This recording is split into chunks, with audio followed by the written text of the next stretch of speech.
Palms Harbor. I am the Executive Director of the North Lawndale Employment Network, and I also am the founding CEO for our social enterprise, Sweet Beginnings.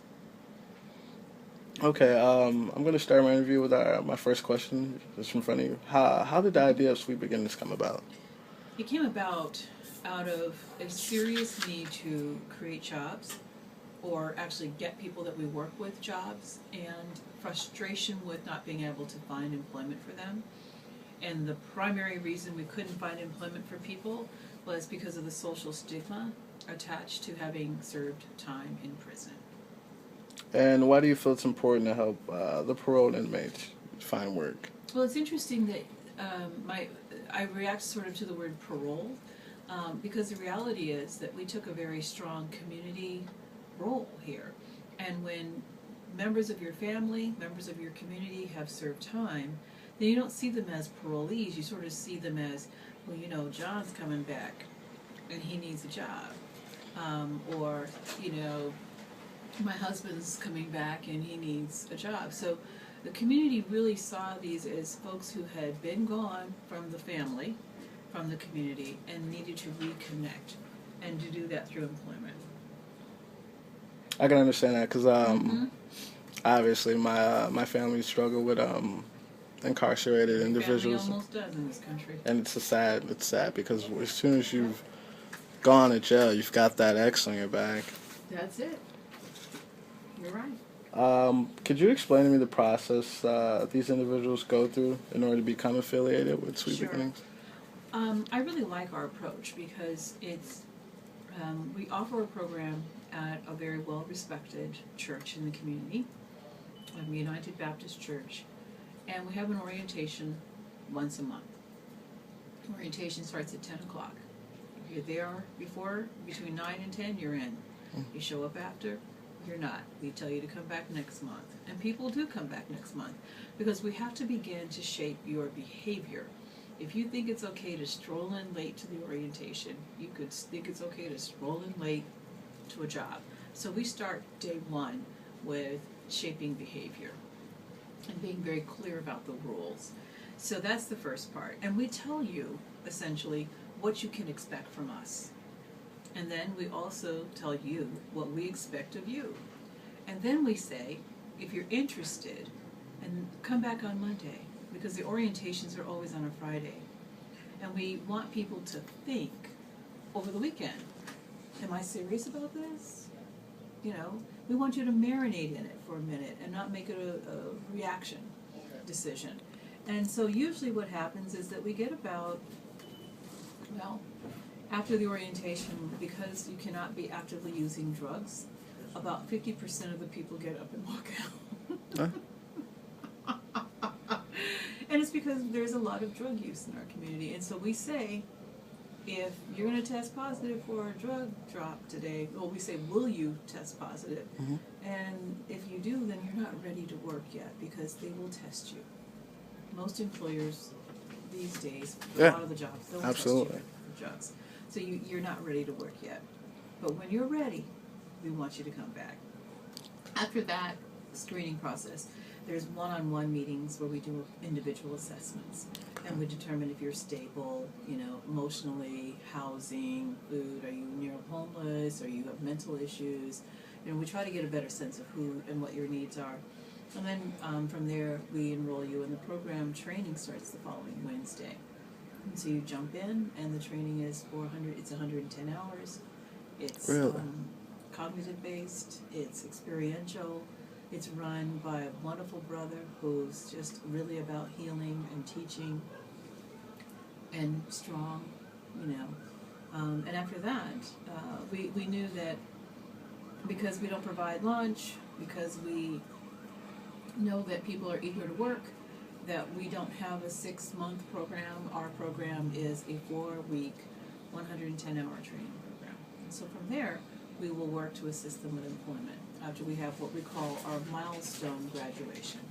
We don't like to say graduation, we just like to say a milestone celebration, actually, because it's just a milestone along the way. Just because you finished a training program doesn't mean, you know, you're at the end of your journey. This is actually the beginning of it.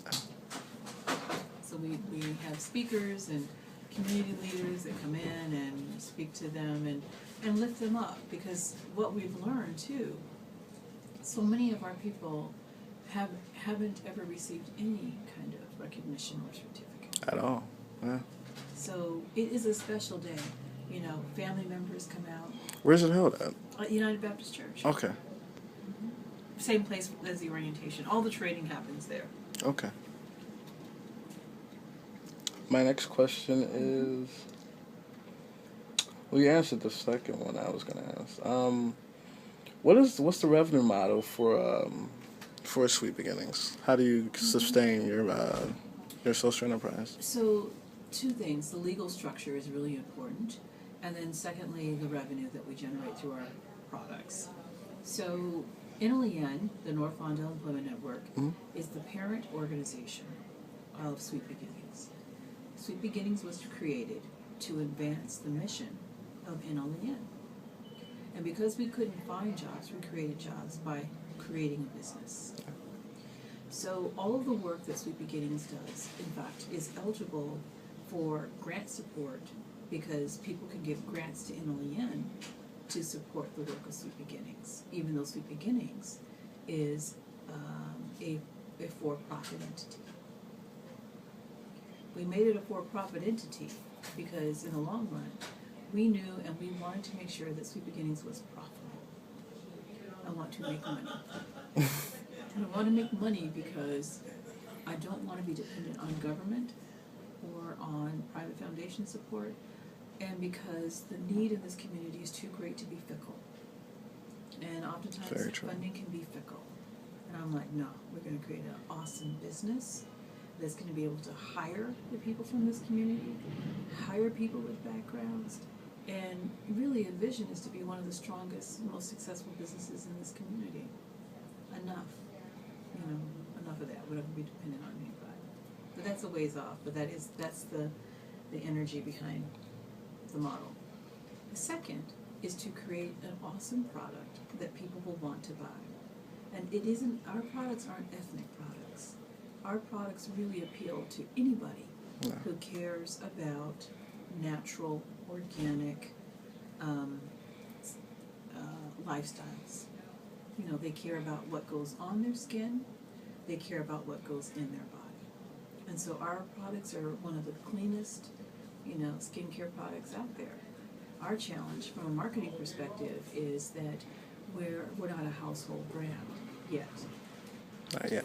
So, but we're working on it, and we recognize that we have to, in order to combat that we offer mid-level pricing for really a very top-tier quality product, hoping that, and we know that our customers read, they care, so they're going to read what the ingredients are, they're going to know what they're getting themselves into, and they're going to compare, and they're going to go, oh, be darn. This is priced really well compared to what this is, and it's a better value. It's actually cleaner. It's actually better. So eventually, we see our numbers grow. I will also say that over the last 3 years, each year we've seen a 40 to 45% increase in sales, year to year to year. Incredible. And Hudson News is one of our national distribution partners. Hudson News is who you see at the airport, where you go in to buy magazines or gum or those little trinkets, travel stuff. And they're carrying our skincare products, and they're selling. It's amazing what people really like it. And now what we're doing, I'm so excited. This month we're producing a beautiful lip balm display that we developed. So it says, bring some honey to your sweetie, something like that. And it's just all lip balms, and it's at a point of purchase. So hot, because people always buy lip balms spontaneously. Oh, absolutely. And Chapstick's making a killing. Yeah, that's where the money is. Our profit margins are really strong there, right? I mean, it's ridiculous what they're making. It's almost a 300%, profit. So it's good. How did you start funding Sweet Beginnings? How did funding start? Started through an interesting bedfellow, which was the Illinois Department of Corrections. So they were interested, probably 5 minutes. 5 minutes, okay, all right. I think. They were interested in making sure that the people that were being released from prison had jobs, because it made them look good. Yeah. And so they were like, well, we're desperate enough to have ex-offenders who we can't find jobs, get jobs, that we'll invest in your crazy B idea, and gave us the first $140,000 for the grant. Oh, that's really to start the generous. business. So it was a seed grant. The city of Chicago the next year said, we like what you're doing, and they found $100,000 to give us to keep the momentum of the business going. That's great. And then after that, they developed transitional jobs to help support us. And then I had some evidence of the efficacy of our work, and so I was able to get other grants to support the work. And then eventually we started selling products and hiring former offenders, and we've been in business. Okay, my next question. Do any of your past inmates who have gone through Sweet Beginnings, do they come back and do they help out with the training processes and encouraging? They're not helping in a formalized way, because most of the people that go through Sweet Beginnings, it's a stepping stone toward full permanent work. Mhm. And so the reality is, a lot of our folks are working. Really busy, yeah. They're working. That's the best That's a part. good thing. For those who haven't found work, they will come in and they'll volunteer, because it keeps them busy. After they've gotten into the habit of getting up every morning and being somewhere and doing something and belonging, Yeah. we're a warm place to come back to, and we welcome that. So we see folks all the time. The other thing that's really cool is that they will oftentimes, our Sweet Beginnings people who do get